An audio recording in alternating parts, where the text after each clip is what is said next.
فقه کې ویلي دي حجونه څو قسمه دي؟ درې. یو ته حج قران وای، دویم ته حج تمتع وای، دریم ته حج افراد وای.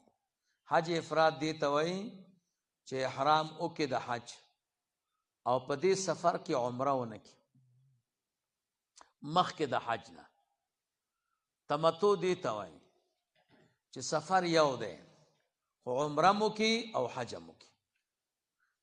او زمونږ استاد خلک ټول تمتع کوي، دلته نیت د عمرې وکړي، خدای زه د عمرې اراده لرم، ماته اسانه کې او مانه قبول کی. بیا چلته عمره وکړي ځان حلال کی، بیا انتظار کوي کله چې د حج وخت راشي بیا د حج دویم احرام وکړي. نو سفر یو دی او احرامونه څو دي؟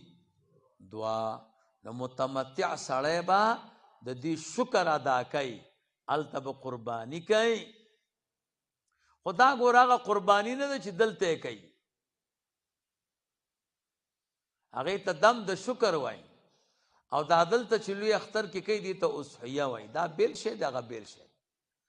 دغه قرباني هغه حاجي باندې نشته ځکه هغه مسافر دی.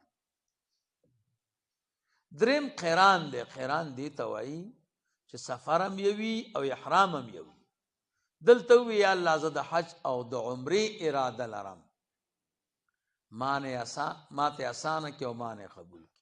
نو چې احرام خو د دواړو د پاره دی، نو بیا به داسې وکړې چې عمره دې وکړه بیا به په همدې احرام کې اوسېږې، نو بیا به حج هم وکړې. نو دې ته قران وایي. ښه زمونږ او ستاسو مسلک کې حج قران دا په ټولو کې افضل دی.